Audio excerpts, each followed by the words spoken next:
Investigation of accidents, which include personal injury and incidents or near misses, is an essential component of a complete health and safety program. The primary purpose of accident and incident investigations is to determine what happened, why, and to identify actions required to prevent a recurrence. In the next few minutes, we will look at a step-by-step procedure which will explain how to conduct an effective accident investigation in the workplace. Step 1 is to secure the accident scene. Eliminate any threat of further damage or injury.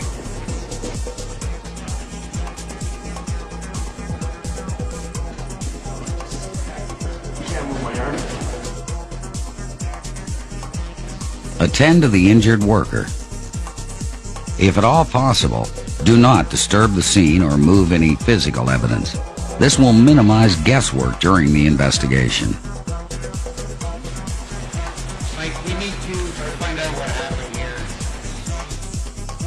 Set up a perimeter and keep people out of the immediate area. Securing the scene keeps the situation under control.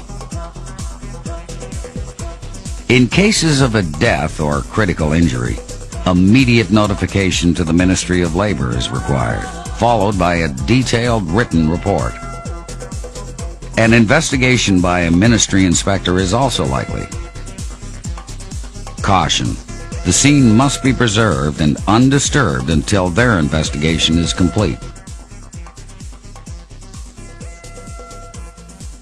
Step 2 is to identify any witnesses who may have seen the accident or were in the vicinity immediately before, during, or after the accident. Write down names and contact information of all prospective witnesses. Assure them that their help is needed to prevent the accident from happening again, and that interviews will be conducted as soon as possible. Step 3 is to survey the scene. Conditions at an accident scene can deteriorate quickly, so this should begin as soon as possible. Supervisors and Joint Health and Safety Committee members are the likely choice to conduct an accident investigation. These people should have training in investigative techniques, knowledge of work, equipment, and materials on site. But regardless of who investigates, it's important to remain impartial, to determine the root cause of the accident and any underlying contributing factors. Detailed and accurate information is important. Use a measuring tape and sketches to record the scene as found. A picture is worth 1,000 words. Take photographs from several different angles and distances. Check the scene and the immediate surroundings for anything out of the ordinary. Note the location of any objects or persons removed from the scene. Record the condition of the work area and any environmental hazards that may have contributed to the accident. List and tag any equipment and material in use before, during, and after the accident.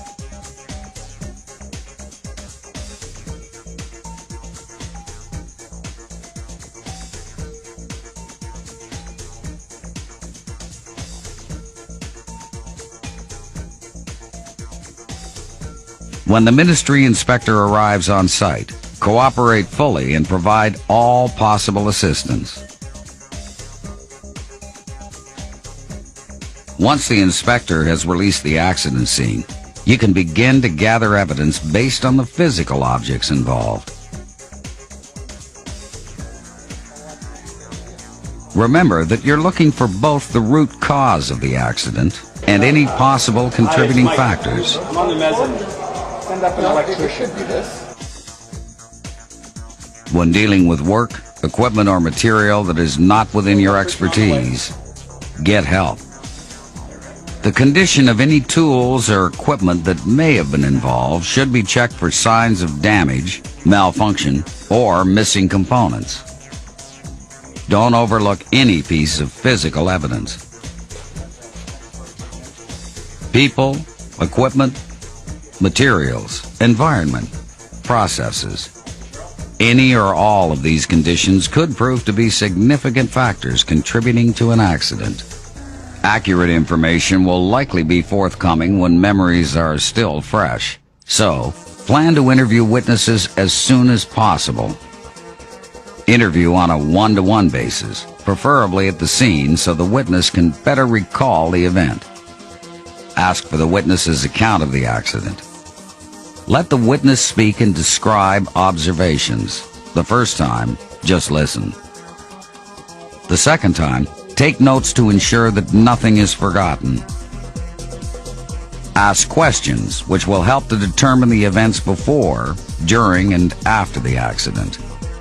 Let the witness see what is being written, as this will give assurance that the investigation is open.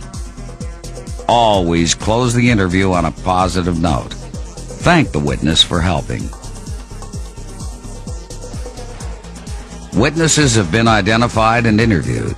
The scene has been secured and surveyed, complete with photos, drawings, measurements, and notes regarding observations. Physical evidence has been gathered from the scene and other relevant sources. Now it's time to analyze the facts and sort it all out. So, there is a ground there, though. It's not attached. Inside, this is just, you see it's right. Linking physical evidence with verbal testimony of witnesses and other information should form a clear picture of the events leading to the accident. Connections between details and the effect of one action on subsequent events should be understood. Now, let's get it all on paper. Your report should include such information as project location, date and time of the accident, names and addresses of the injured, equipment involved, work and weather conditions, and the sequence of events leading up to and resulting in the accident. In addition, your report should point out deficiencies or breakdowns in the system as they occurred and link them directly to recommendations for corrective action to prevent a recurrence.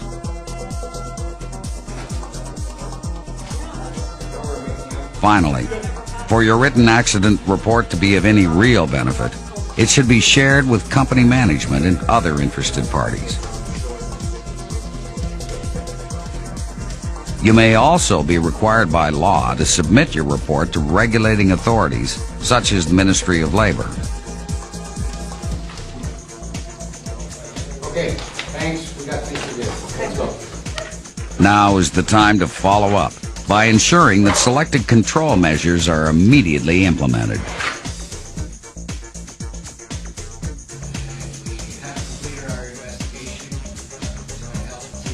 Meet with site management and others as soon as possible to initiate immediate and specific action on your recommendations.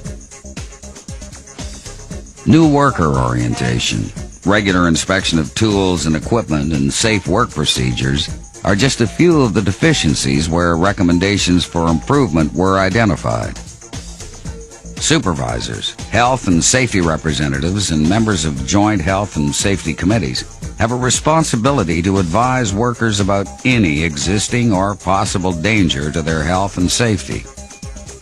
A fast and efficient method of communicating relevant health and safety issues to all workers on site is to conduct safety talks right on the job. It's loose and then broken inside.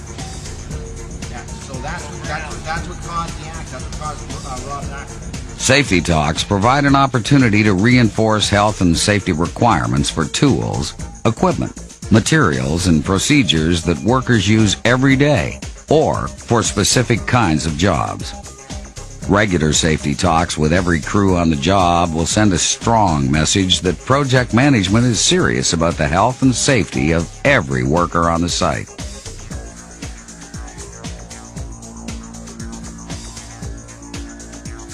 Regular monitoring of the workplace will ensure that recommendations are put into practice and are effective in controlling the hazards. The prime objective of an accident investigation is preventing a recurrence. By finding the causes of an accident and taking steps to control or eliminate them, we can prevent similar accidents in future.